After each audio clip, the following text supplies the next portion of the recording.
My name's Andrew West. I'm a presenter at ABC Radio National. But the person that we're most here to hear and to see and to argue with, and debate with, is our special guest this afternoon, Peter Hitchens. There is no war on drugs, and there couldn't be, I think, a more provocative discussion to have in the final hours of this debate, of this festival. Peter is a distinguished journalist. Right now, he's a columnist at the Mail on Sunday. He's the author of the best-selling book, The Rage Against God. His latest book is called The War We Never Fought, The British Establishment's Surrender to Drugs. Peter has a long and distinguished history as a foreign correspondent in Moscow and Washington and in North Korea most recently. But as I say, our objective today is to challenge this idea. There is no war on drugs. And the man to make that challenge is our guest. Please welcome Peter Hitchens.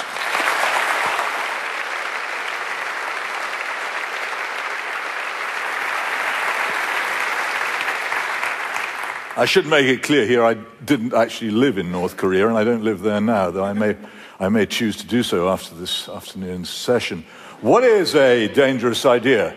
To begin with, the dangerous idea is one which makes conventional opinion, which I expect most of you hold, squawk with indignation and dislike the person who advances it.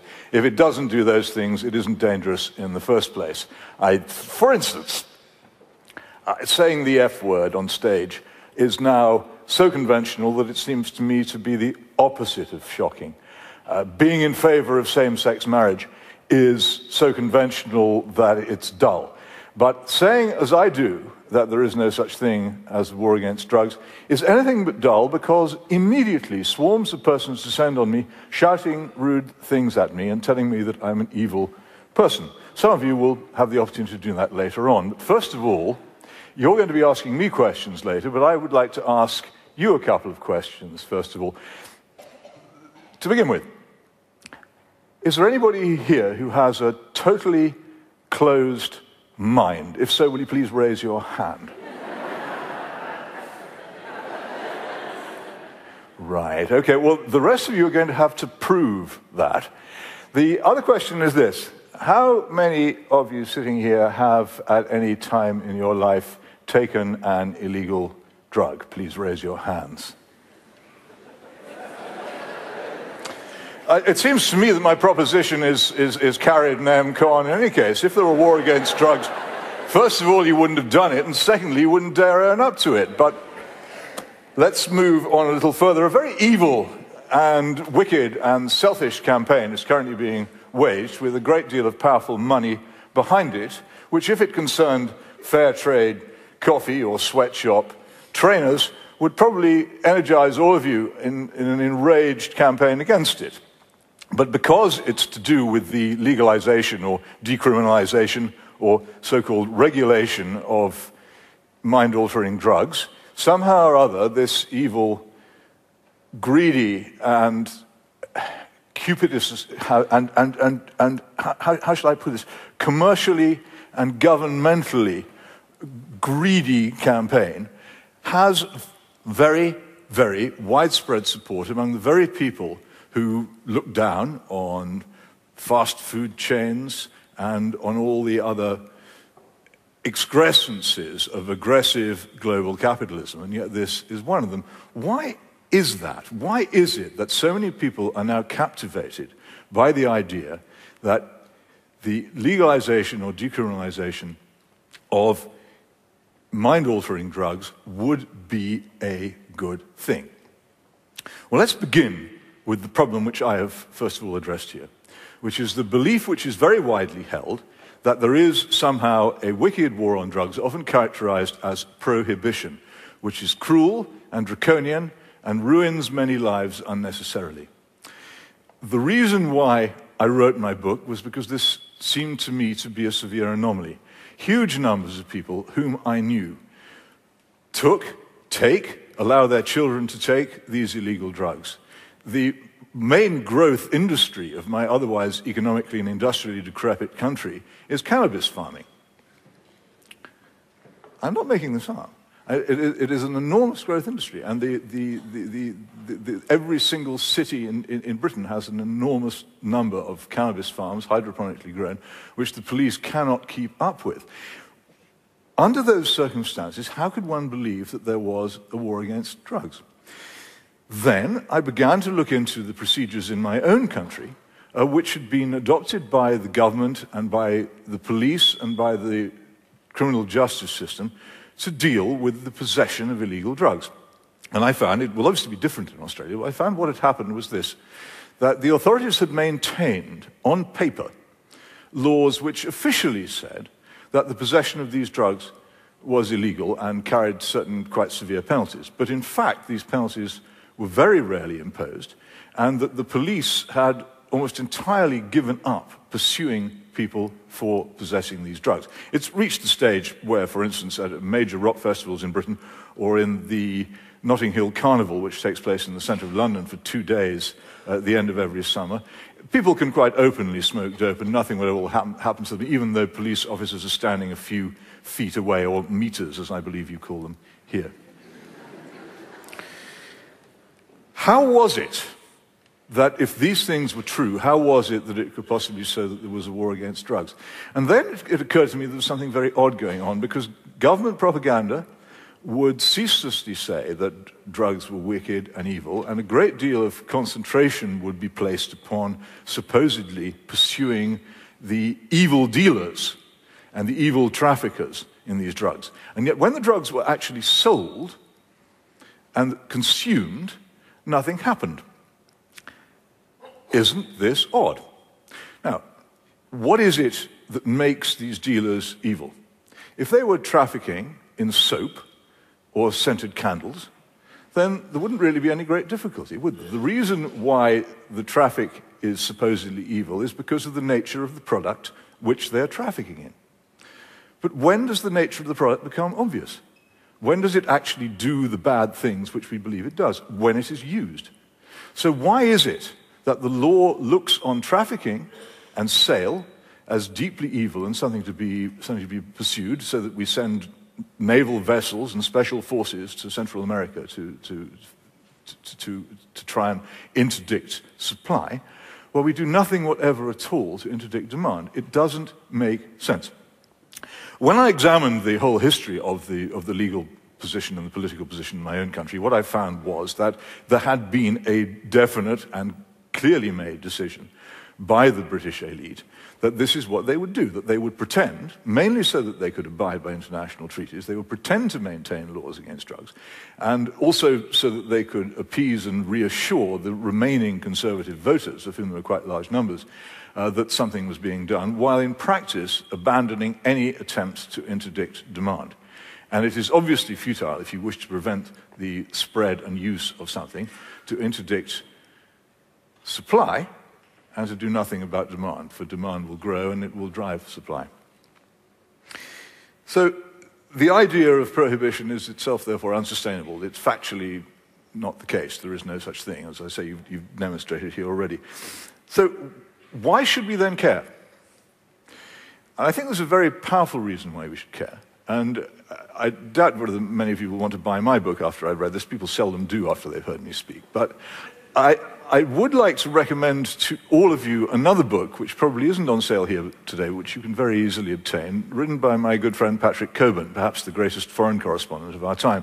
But on this occasion, it's not about Iraq or the Middle East, things about which he writes very intelligently. It's about his son, Henry, and it is called Henry's Demons, and I commend it to you all because it describes how Patrick's son Henry, whom I knew before this happened to him, went to a school, and this is the case in many schools in Britain, I don't know whether it is in Australia, went to a school where at the age of perhaps 11 or 12 he was introduced to cannabis, the drug which fashionable opinion tells us all is soft, and therefore harmless, a soft drink, no alcohol, a soft cop, a soft option. Soft means nice, but when Henry started using cannabis, presumably he thought it was soft too. The trouble is that a few years later, he became seriously mentally ill. The descriptions of this in the book are very harrowing, and the impacts of it on the life of Henry and his parents and his brother was enormous, and these are also described in a grueling and quite hard to cope with manner, but which I recommend you very much to read because it is very educational.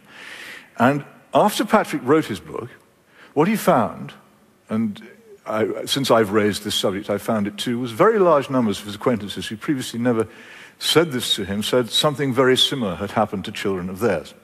Now, I'm not going to go in here to the enormous argument about evidence of the connection between cannabis and mental illness, because it's too complicated and it's too detailed. And I also am very modest in my claims. I will say only this, that there is a serious correlation between the use of cannabis and mental illness being increasingly observed by doctors, and that the form of mental illness which follows from the use of cannabis, if this correlation is indicative, is one which is very hard to classify. So you might say that somebody who is at school and is bright and is doing well, who suddenly ceases to do so and then destroys his or her career prospects forever and a lot of other things besides, will never actually go through the filter of the mental health system. Many other people will become, in many other serious ways, dysfunctional. Other people will later in their lives suddenly suffer serious bouts of mental illness. And again, since I've started writing about this, I've begun to receive correspondence from people describing all kinds of terrible tragedies overtaking relatives or indeed husbands of theirs who have thought that this drug was safe. So we have, at the same time, as the evidence is mounting that cannabis is actually seriously dangerous to mental health, we have a very powerful campaign to make it, and I speak of cannabis mainly because it is the most commonly used drug of our time, to make it effectively legal and therefore to make its use much more common. And the reason why I make this case, and the reason why I speak about this at all, is most fundamentally because of people like Patrick's son, Henry, either those to whom it's already happened or those to whom it is going to happen, because if the law at this crucial stage is weakened, then the argument that these people have against the immense peer pressure, which all of us remember from our school days and our young years, the immense peer pressure which these people face to take drugs, will have no barrier with which they can defend themselves against it. If the criminal justice system can realistically be seen to be prosecuting people for possession of cannabis so that there is a genuine danger of serious damage to career prospects, to the ability to travel to the United States, of obvious, available, present in people's lives, then those who come under that immense pressure will have a defense against cannabis, against the fashion which may well end with them in a locked ward, their lives ruined, and the lives of those who love them ruined. And this is another very important point, because we are often told that the taking of drugs is a victimless crime. I can do what I like with my own body is the slogan, the mantra of the drug legalizer. How should you dare to tell me what to do with my own body? And the reason is quite simple. It's not entirely your own. If you undergo the experiences which Henry Coben underwent, then many other people are affected by your decision to take the drug. If you become seriously mentally ill, then your family and ultimately the whole state will have to take charge of your life in a way which is both emotionally extremely painful and draining and also very expensive. So there are victims, and we are protecting victims by maintaining a law against this. So that's dealt with prohibition, and that's dealt with the idea that cannabis is a soft drug, and it seems to me to deal fundamentally with most of the arguments for supposed legalization. We are, it seems to me, more or less at the moment with cannabis that we were at with cigarettes and lung cancer approximately 50 years ago, where it was clear that there was a link between the two, but it had not been established. Wouldn't it be extraordinarily unwise at that moment to listen to the siren voices of the legalizers and decriminalizers and make cannabis as common in our society as cigarettes, just at the moment when it was most important not to do so? If you want to know why this is such a major cause. I think it is because the taking of the drug cannabis is absolutely at the center of the modern pseudo-religion which has taken hold of the generation which began with my lot when we were at university in the late 1960s and early 1970s. I call this selfism. It is summed up in the view that the human being is autonomous within his own person and doesn't have to submit to any rules.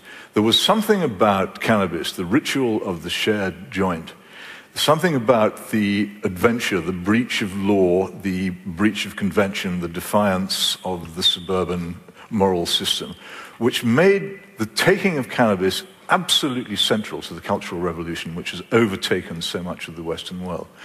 And there are many, many people, I imagine, in this room who believe that it is a perfectly reasonable part of life, who allow their children to smoke it, and who don't see that there's anything wrong with doing so. And who will say, as such people often do, it didn't do me any harm. To which my reply is always, how do you know? How do you know what you would have been and what you might have been if you hadn't done so? So those are the most fundamental points that I wanted to make about it. There is another very important aspect of this as well. I'm often confronted by people who say to me, well, how is it that that you are, as I am, someone who campaigns very strongly for the maintenance of the traditional liberties of people in countries such as this? How is it that you can therefore campaign, as I do, for laws against the smoking of cannabis? Isn't this an interference with liberty?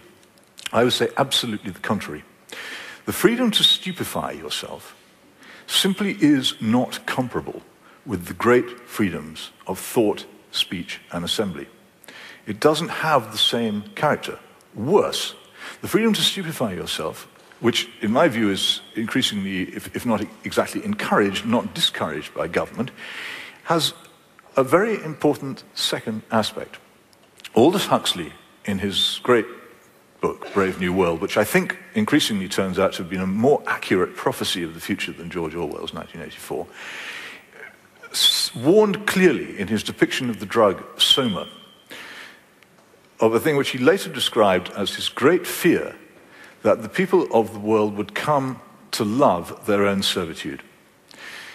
The use of soma in Brave New World, which is, those readers of that book will recall, was developed at great expense by hundreds of biochemists in a deliberate attempt to create a drug which would control society, is immensely important in making sure that there is no serious dissent. At one point in the book, it is actually used to quell a riot, and the rioters end up weeping and hugging each other in pathetic group hugs after they've been sprayed with soma.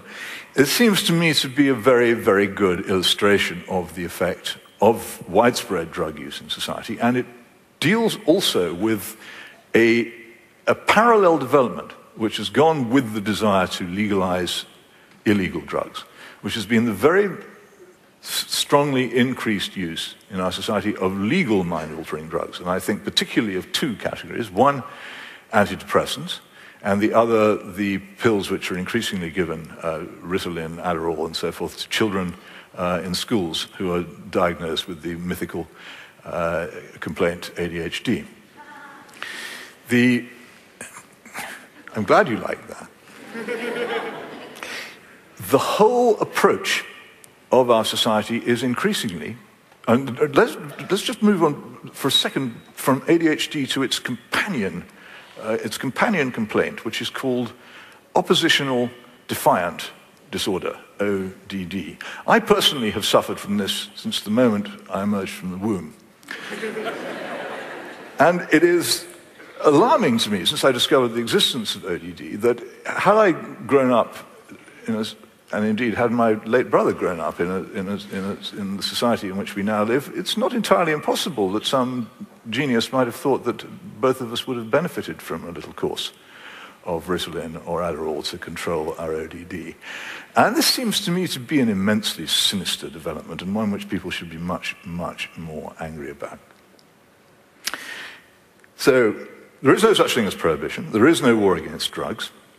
The alleged war against drugs is filled with anomalies and contradictions which make no sense. It matters immensely to all of us because the disaster which could happen to any of us or any of our children if this drug does trigger the mental illness which it appears to do is limitless in its misery and desolation. It's time, it seems to me, that we examined in any case the immense selfishness which has settled over our society, and this is a very good place to start. The final argument, which I just would like briefly to deal with, which is urged against any attempt to control drugs, is the one which says, surely these cruel measures create huge amounts of misery in such countries as Mexico and Colombia and Afghanistan because the attempt to interdict supply is resulting in the creation of illegal drug gangs and a terrible murderous trade which brings misery to millions. And I agree that this misery is huge, and the disaster, particularly to Mexico, is almost limitless. My answer to that is this: the cause of this crisis is not attempts to interdict supply of drugs. The cause of the crisis is the use of drugs by spoilt Western rich kids who pour into this trade in their billions, pounds and dollars and euros, thereby creating a huge criminal enterprise which is uncontrollable. And if you want to know who the Mr. Big is, who lies behind this hideous trade, it's you. And if you stopped taking those drugs, which you so casually take, then that trade would die. Yes, of course, the prosecution of any kind of law preventing the distribution of an illegal and dangerous substance is going to be difficult. Of course, the enforcement of any law is so. And there is an important sense in which all crime is caused by law. And to plead, as drug legalizers so often do, that if we would only abandon these futile attempts to suppress drug use, the gangs would die, there would be no crime, is doubly absurd. First of all, I can't speak for Australia, but I can speak for my own country, and I've spoken to experienced customs officers about this. The major gang activity in Britain is concentrated on legal cigarettes and legal alcohol, which are in one case smuggled and in one case distilled to avoid the enormous duties which are imposed on them. And if any of you imagine that the British Chancellor of the Exchequer or the Australian Treasurer would resist the temptation to tax legal drugs as hard as they possibly could, then I think you're living in a world of fantasy. The existence of legal poisons in society does not prevent criminal enterprise getting involved in them at all. Secondly, the point about law is that although it is difficult to enforce, we enforce it because we think it's worthwhile. And simply to say enforcing law is difficult brings misery to those who are prosecuted, puts people in prison, causes policemen to do sometimes very unpleasant things, engages us in long and protracted battles for control of the streets. That's not the issue. The issue is it worth it? And my fundamental belief is that it is worth it. That by continuing to fight, or indeed by starting to fight, because we've almost given it up, by starting to fight this war, we will save many, many people from tragedies unimaginable, lasting their whole lives, affecting many people beyond themselves, and affecting our whole society. And what is more, we will save ourselves from the considerable threat of being a stupefied, complacent society, which instead of confronting the many ills which are undoubtedly present in all modern societies, ills of poverty, of neglect, of broken families, of abandoned children, of corrupt government. Instead of confronting them, we sink into an armchair and dope ourselves into contentment. That's why there ought to be a war against drugs.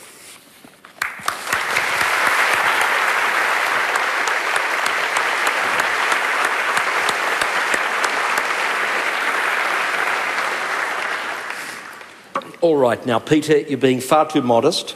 This is a beautifully written book. It's very witty. It's very provocative. And I don't think people will not buy it just because they disagree with it. I think it is real food for thought. We're going to have... You say so. I've read every word. You are, after all, a Hitchens, so the writing is magnificent. We're going to take some questions soon. There's only one rule. You have to ask a question. They can be as pointed, they can be as critical. Peter is always up for a fight, but you must ask a question. Before we do that, though, there's a couple of questions that I want to ask you. There'll be a lot of people here, Peter, who saw David Simon's talk last night. David Simon, the writer, the producer of The Wire. He said that the war on drugs in America, though, has become a class war, in the sense that the principal victims of that war are the poor, African-American communities, people in the ghettos.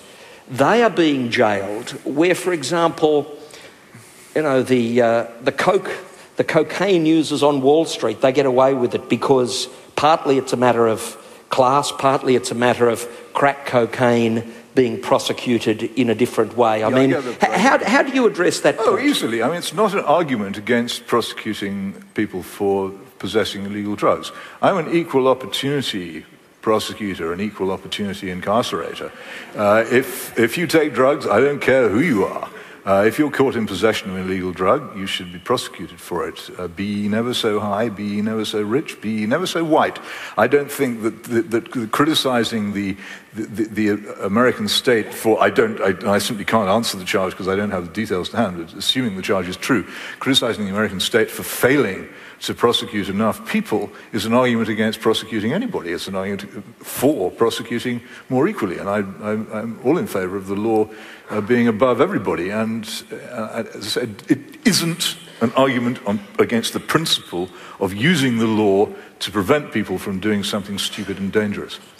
How aggressive should the prosecution be, though? I mean, do you want people to go to jail? Do you believe in these 3 strikes and you're out? I don't want anybody to go to jail. Jails are horrible places. I've visited a lot of them in many countries, and I would rather that nobody went to them if it could possibly be avoided. But if people insist, if you say this is against the law, and if you do this, we're going to punish you, and they then insist on being punished, then I think they should be. The due punishment of responsible persons is the principle of any serious criminal justice system. But you do that not because you want to lock them up, but because you want to frighten people into not doing the thing that they've been locked up for. And it's half the purpose of criminal justice is deterrence. And when criminal justice is weak and deterrence fails, the amount of crime increases to such an extent, as it is doing in many Western societies, that crime has to be reclassified upwards so that many things which used to be crimes cease to be. And the police simply can't cope, and the prisons and the courts simply can't cope with the level of crime that exists. So we simply give up on large amounts of crime. And the crime which is, of course, created by the drug trade in many, many forms is one of the curses of all modern urban societies. But we don't want to get to a situation like you've got in some parts of America where they spend more on incarceration than early childhood education or higher education. Well, I don't know whether you do or whether you don't. Sometimes you have to spend more on things than others. And for instance, there was a time in my country, I imagine it's the same here, there was a time in my country when people drove around on the roads drunk. And then we introduced the breathalyzer, and for a period there were a number of high-profile prosecutions, and people got into serious trouble for it. And as a result, they stopped doing it. To do that, they had to spend a lot of money in a concentrated period on the policing and on the courts and on the punishment to make it clear that they meant business. They don't need to do so much of it now because people have got the message. That's how you use the law to discourage antisocial, dangerous, stupid behavior. And that will mean that sometimes you have to spend more on one thing than on another. It's just, as it always has been, a matter of choice. Do you want to reduce the danger to the rising generation of ending up in a locked ward, unable to support themselves for the rest of their lives, and a burden perhaps in their late teens on parents aged 60 and 70? Or don't you? All right, well, we're going to go now. I think we've got the rich white kids over here and the Mr. Biggs over here. We'll go to microphone 1 first. G'day, mate. My name's Harley Jones. I'm the man behind probably some of Australia's largest rave parties for the last 12 years. Upwards of numbers of 9,500 people per event. Look, my question to you is, how does legality define problematic? Is legality of a drug defining the problematicness of a drug, or does the legality of the drug just make it blanket outlawed? Thank you. I'm not quite sure I understand the question, but some drugs are illegal, and they're illegal for very good reasons. Does the illegalness of that drug make it problematic, or does the problematicness define the legality? The laws against, particularly the laws against marijuana, were devised and resulted from the campaigns of Russell Pasha in Egypt in the 1920s, who was appalled by the devastation that widespread use of marijuana in that country had on the state of young people there. And as a result, he went to the League of Nations and said, whatever you do, make sure that this doesn't happen elsewhere. And it didn't really matter until the 1960s, when marijuana began to spread, publicized greatly by the rock music industry, began to spread, which has given it free advertising for years, into much more widespread use. And at that point, it was a good thing that we had laws against it, or it would be even more widespread than it is, and probably completely uncontrollable by now. But the law came after the realization that the drug was damaging. We'll take it in turns. Microphone number 2. Hello, my name's James. I respectfully disagree with quite a few of your points, but don't be respectful, for goodness sake. That's right. I disrespectfully disagree. Put up your dukes, come on. But perhaps most importantly, my biggest reservation against your argument is that I feel like we could have the exact same conversation about any dangerous recreational activity in our society. We could be talking about snowboarding, we could talk about people drowning at the beach. They teach this stuff in civics lessons. It's a standard boilerplate garbage. It'll be, what about alcohol and tobacco next, and I'll deal with that too.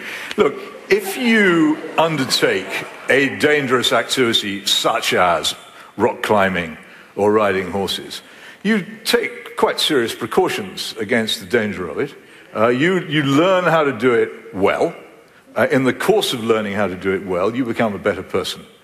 There is no training that I know of. Well, need I finish this sentence? The comparison is as we used to say when I went to university, specious. And there's a ruder word too. This simply is not an argument for making drugs legal. There is no comparison between these acquired, carefully trained skills which make a person more courageous and a more fulfilled and complete person, and taking a drug which makes you stupid and quite possibly will drive you mad.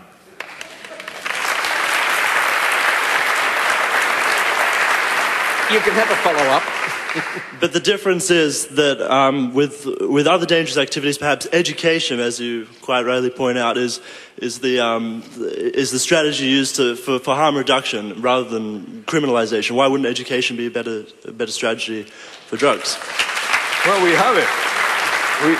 We have it, and what it says is, once you tell the assumption of harm reduction, and this is also so in the comical activity known as sex education, the trouble with harm reduction is it assumes that people are already going to do something stupid, and as a result they take the message from that that doing that stupid thing is okay.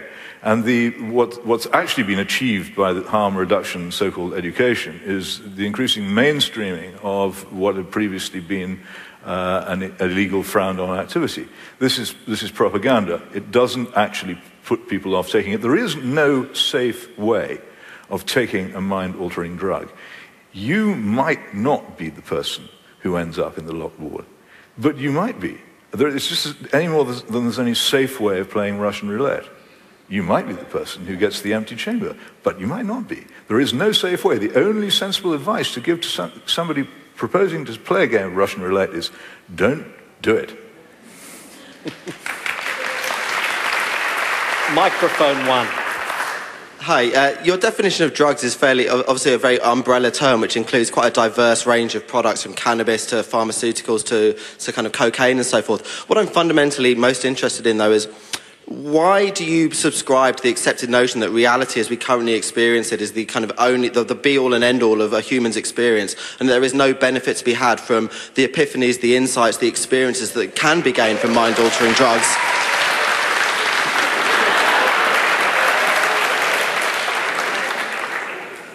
Well, I think that this of course is the fundamental moral argument that we must all face.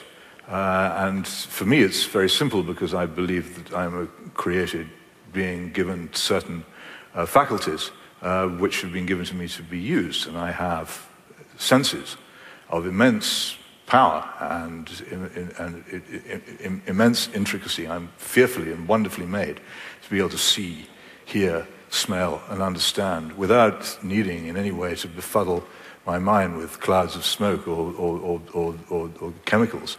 And it is not, there is no, Nothing. it is throwing the gifts of your existing senses in the face of those who gave them to you. And if you don't believe in God, then try your parents. It's throwing those gifts in the face of those who gave them to you to toy with your brain, which you do not understand, which even the most experienced and enlightened and advanced neurologists barely begin to understand, by poking into it in various forms, chemicals whose impact upon your brain you have absolutely no way of measuring or predicting, and which by taking you can actually destroy or ruin that brain. There simply is not any responsible argument for doing that. But apart from that, as I say, reality is given to us. It's beautiful enough, it seems to me, as it is. And if you don't like it, then, as I say, the response to not liking it should not be for a moral person to turn in on themselves and dull their own perception of it. If you don't like what's around you, fix it, change it, reform it, help the person you see in trouble. Don't dull your mind to their pain. That is the simple moral point. If you don't share that moral position, if you believe that the human has no duty to his parents, to be responsible in the way that he treats the gifts given him, if you believe that you don't have any responsibility to reform and change reality for the better when it's bad, then of course we part company. But I don't think very highly of you. Can I actually just come in there? I'll come to you in a moment. Can I come in there with a question, though, Peter? I'm a great lover of jazz music, and it's widely thought that one of the great exponents of jazz music, Billie Holiday, at times her life was racked with drug use and heroin. And out of that pain, though, came in this extraordinary narrative to music. I mean, do you acknowledge there may be occasions when the pain produced by drugs can in fact have some artistic merit? Well, I suppose it's possible. You'd have to ask Billie Holiday, really, whether it was worth it. I don't know, when you see the way in which these lives end, that those who ended them in that way would, if they'd known where it would lead them, have chosen it. Are we prepared to sacrifice other people's lives for a little bit of passing pleasure on an iPod? No, not me. We'll go to microphone 2. I'm with you, by the way. I'm on the stance of against drugs, so just pointing that out. Careful on your way home. Yeah, right. I will. I'm going to have to watch out for these guys. No, they'll all be too stoned to be able to beat him. Oh, no, don't you believe that one? Yeah. Well, at the same time, it's very conflicting, because I'm an advocate for free will. So I guess the problem is, how do we as a society tackle the idea of drug use and acknowledgement of its harm, and seeing that the harm is far greater than its creative benefits. And governmentally,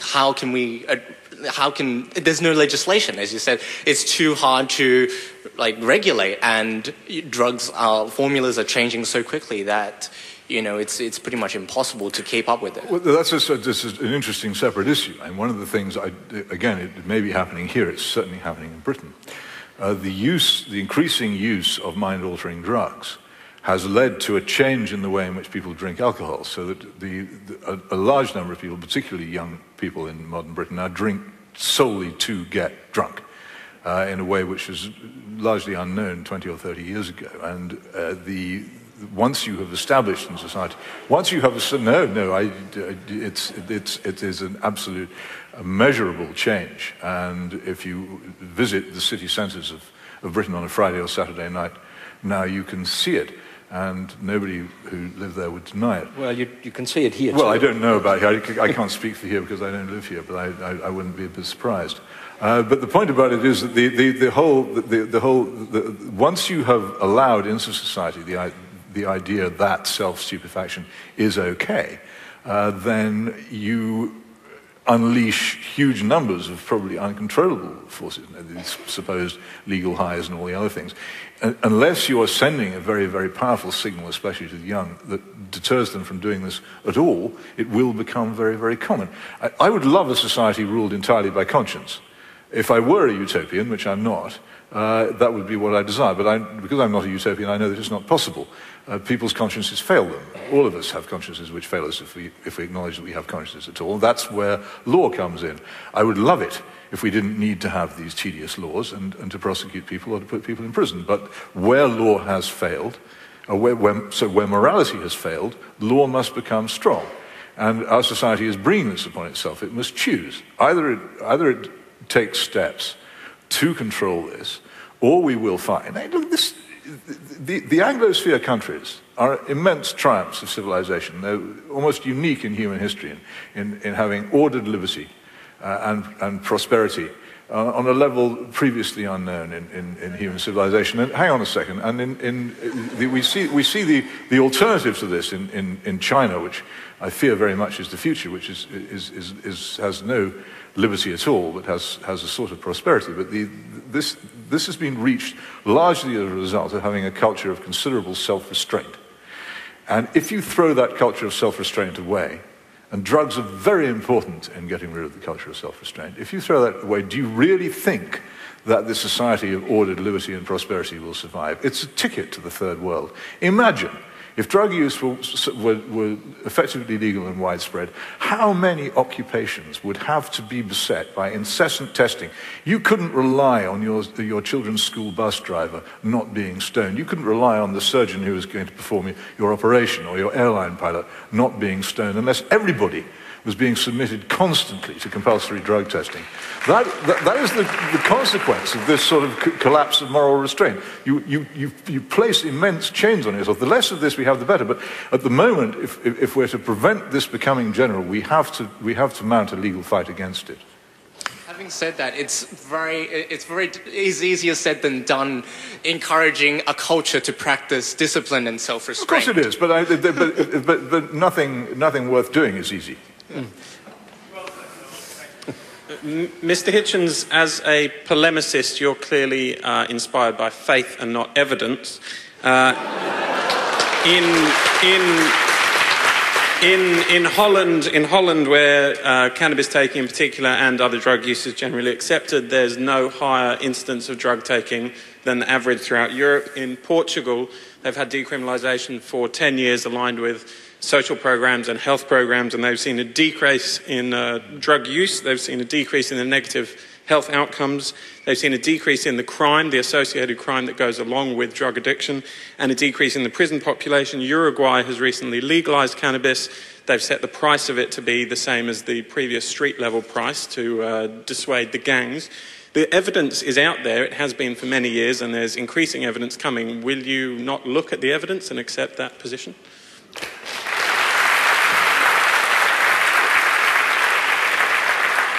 Why do you assume I haven't? The point that I make in my book is that and which I will make here now for those who may or may not be going to buy it, is that the decriminalisation of drugs in my own country is far, far more extensive than in either the Netherlands or in Portugal. And the huge controversy about Portugal, there was a one report about it which has a lot of currency on the web, which is extremely unreliable. Friends of mine have recently visited it, and there is serious pressure to reverse a lot of the changes. It's not by any means as simple as you claim.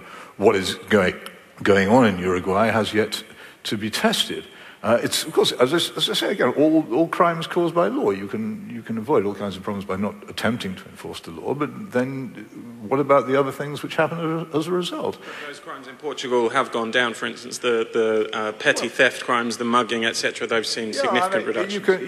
If the government mugs the taxpayer on behalf of the heroin abuser, which is the case in my country to the tune of several £100 million a year, then of course the heroin abuser doesn't need to go out and do any mugging, does he? But why the government should become a thief on behalf of heroin abusers, I don't know. But that is the methadone program, which is the British government's response to this, and a largely disastrous and failed one, effectively does that. It says we will supply you with a heroin substitute on the taxpayer. What many of the heroin abusers then do is go and sell the methadone and go and buy heroin. But that doesn't seem to me to be either a practical or a moral solution to the problem that people are ruining their lives.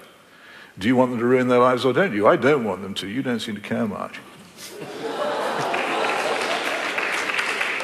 Well, number two, we're having a rollicking debate.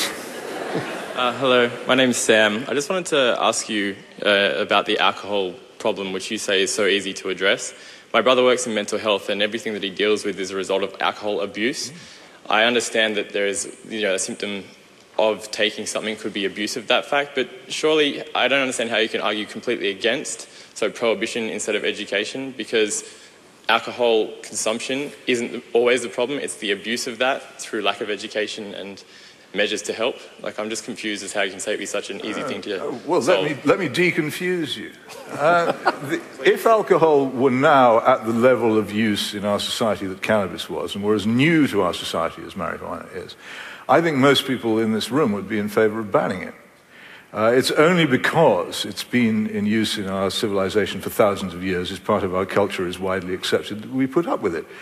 Many of us will know from direct personal experience the devastating effect that alcohol can have particularly on family life, and the horrible things which result from it. And I yield to no one in my dislike for it and my desire for it to be very, very strictly controlled by law. We threw away in Britain in the 1980s under the Thatcher government, we threw away very sensible laws against it, which would have taken 100 years to obtain, and which had greatly controlled the menace. And we now have a terrible alcohol. But the problem is that you can't approach each problem as if it's exactly the same. Precisely because alcohol is so deep in our culture, it would be impossible to make it directly illegal. The government of Iran officially prohibits alcohol use entirely. But because, in fact, Persian culture has long, and much Persian poetry and all this, has long sanctioned the use of alcohol, it's very deep in Iranian culture, they have failed completely. Whereas other measures, such as the strict licensing laws, which some of the Scandinavian countries have introduced and which we used to have, are quite effective. It's simply a different level of response. But what does seem to me to be absolutely the case is that we have in our society two disastrous legal poisons in the form of alcohol and cigarettes. It would be insane, while we still have the chance to prevent it, to allow a third, a fourth, and a fifth legal poison in amongst us, wouldn't it? Microphone one. Okay, so you're seeming to argue that making these things illegal will be stopping children from accessing them, but I don't think that's the case. Shouldn't you be looking at why they're taking them in the first place? Yep, sure. They take them because they like taking them, and because their friends urge it on them. That's also the idea that 100% complete success will be achieved by enforcing the law is futile. And we haven't, although murder is illegal and burglary is illegal and mugging is illegal, we haven't, despite enforcing the law against those reasonably efficiently, we haven't actually stamped them out entirely. They will still happen. And people will still get hold of them. If a law is seriously enforced, it will mean fewer people, considerably fewer people will take them and have access to them, and those who sell them will find it harder to do so, and will to a great extent, be put out of business. I don't know whether you're trying to make some case that in a country as prosperous and beautiful as this, people need to take drugs because they're so miserable. Because I'm sorry, I was complete conflict. I'd like to touch on something that you mentioned very briefly, which is about legal pharmaceuticals like ADHD medication and antidepressants. Now, I suffer from depression, a very dark form of depression that has led to suicide attempts. And I'm just wondering why you would group ADHD medication and antidepressants, drugs which do genuinely help people, into the same sort of category as a cannabis or a heroin. Well,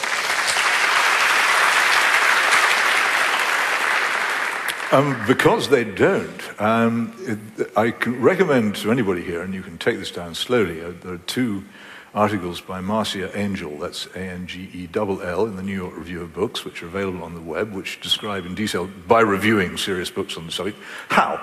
First of all, the serotonin theory of depression is not true. Secondly, that the evidence that antidepressants have any effect is thin to the point of non-existence because the major drug companies actually suppressed, though they've been forced to disgorge under Freedom of Information legislation, the full range of their tests, which in many cases showed that the difference between the antidepressant and the placebo was non-existent. And thirdly, of course, there is the other point that there is, again, a growing and frightening correlation. Now, I'm not going to comment on your individual case because it's none of my business. There is a growing and frightening correlation between the taking of, particularly of SSRI antidepressants, and suicide. And in many of them, in the United States, the packets in which they're sold have to carry warnings of suicidality. And you will also find, and this is terribly anecdotal, of course, but it happens to be true, that in about 80% of the rampage shootings in Europe and North America over the past 20 years, the culprits were taking antidepressant medication. This seems to me to be a matter for urgent investigation, and I don't know the answer to it, but it would seem to me that with these facts available, it's time that we asked very serious questions about these things. This is not unscientific. I mean, it's not at all a long time since psychiatrists and neurologists were conducting lobotomies on people in the belief that these were serious and constructive medical practice. It's now found not to be so. We don't know enough about the human brain to do the things that we're doing with it. And I would be very wary of assuming that because the medical profession and the pharmaceutical companies claim that these things are so, that they necessarily are. We want to squeeze in 3 more questions. We'll go to microphone 3 and then to microphone 1. Hi, my name's Andrew. As a police officer who pretty much sees the negative effects of alcohol, drugs on society nearly every shift, my first question is what's the evidence to suggest that legalising drugs makes it more prevalent in society? And what am I doing to actually help drug users when I do charge them and I do prosecute them? I'm not helping them at all. And I do not, there's nothing I can do to actually help them by actually prosecuting them, by taking them to court. It doesn't help them at all. So I'd like you to comment on that. As I understand it, did you say you were a police officer or a social worker? Police officer. Right. Your job is to enforce the law. You're not supposed to help people. Your job is to enforce the law. That's what we pay them for. That's what certainly in my country, they swear an oath to uphold the law without fear or favour. You're not a social worker. You're not there to help people. You're there to enforce the law. And if people break it, you're there to arrest them for it and provide evidence for their prosecution. That's your job. And if you don't like doing it, then there's always social work.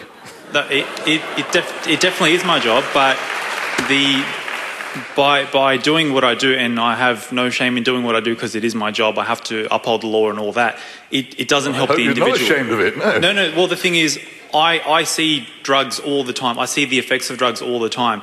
However, the actions that police take, it's not helping society. It really isn't. And the things that you said today, like, I don't know, you're not on the front, you're not seeing it. I don't know, you're reading on it from a theoretical perspective, and you're looking at, you have no evidence to actually back up a lot of the things that you've said, whereas there are people on the front line, social workers, police officers, people who work in the hospitals, they see the effects of drugs, and by making it illegal, or the fact that it's already illegal, it's not helping at all. Well, you say making it illegal.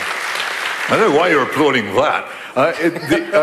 You say making it illegal, and here is the problem.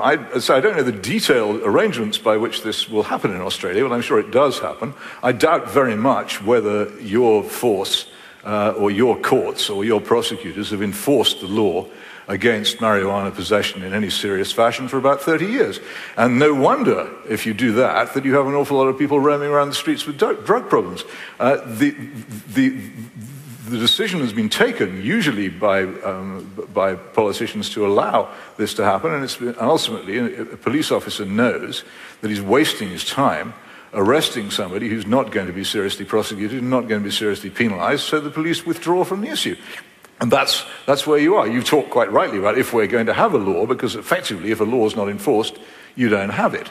And the Western countries, by various means, in the United States largely by the fantasy and phony red herring of medical marijuana, and in my country by actually officially letting people off, have given up prosecuting or enforcing the law as passed by Parliament. So that's why you have lots of people roaming around your beat or whatever it is you have, who have got problems with drugs. But you're not there to help them, you're there to enforce the law. But I doubt very much whether your superiors would be terribly pleased if you did. Okay, I'm going to have to put on my radio presenter's hat now. We have two more questions, very briefly. Ma'am, a question at microphone 1.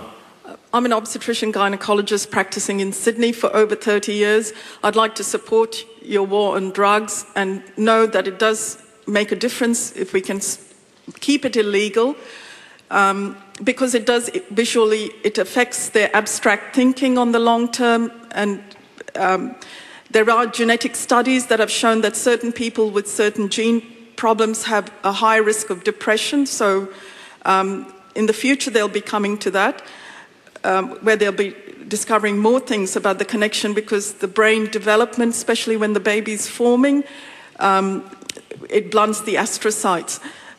The other thing was, you know, we had plain paper packaging brought out by the last government, and it was a wonderful thing. Anecdotally, education is not enough. Enforcement and social engineering is required. Well, thank you, Lauren. Final question. Just with regards to the regulation of drugs, do you think that by regulating and maybe not making things so illegal, that it opens the channels for people and removes the stigma for people to seek help with regards to addiction or problems they may face with drug or alcohol abuse? No, I'm sorry it's come to this stage, but I have to say I don't believe addiction exists. It's an excuse people make for lack of human will. But there is no... You can giggle about it, but I doubt whether any of you could come up with an objective definition of the presence of addiction in the human body, because there isn't one.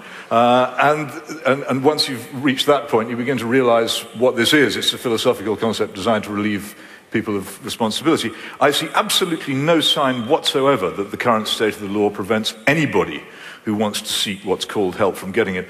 I personally believe if you happen to believe in the theory of addiction, or even if you don't, the idea that allowing people to become habitual users of drugs before anything happens to them is a bit of a mistake. If you really believe that it's like in French Connection 2, where you have a few goes of heroin and then you're helplessly hooked for life, then surely the thing to do is to prevent people ever having any contact with it in the first place by deterring them with severely enforced and believable laws.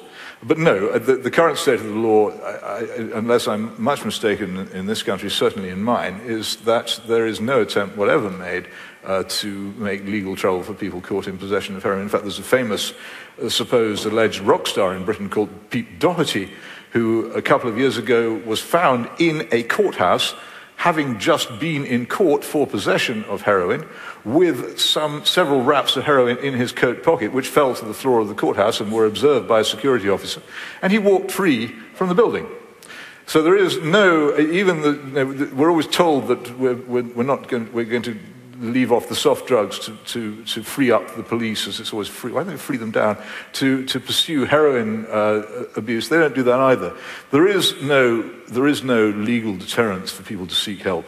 The problem is that when they seek help, the help they get tends to be a help which assumes they're going to carry on taking drugs, because that's the assumption of our society in general. We don't actually try to stop people from taking drugs. Well, the golden rule of journalism is the last question always yields the most revelatory answer. Thank you very much. Thank you very much for being part of this debate. It really has been a very feisty debate. Peter's book is called The War We Never Fought: The British Establishment's Surrender to Drugs. Peter Hitchens, thank you very much for coming to the Festival of Dangerous Ideas.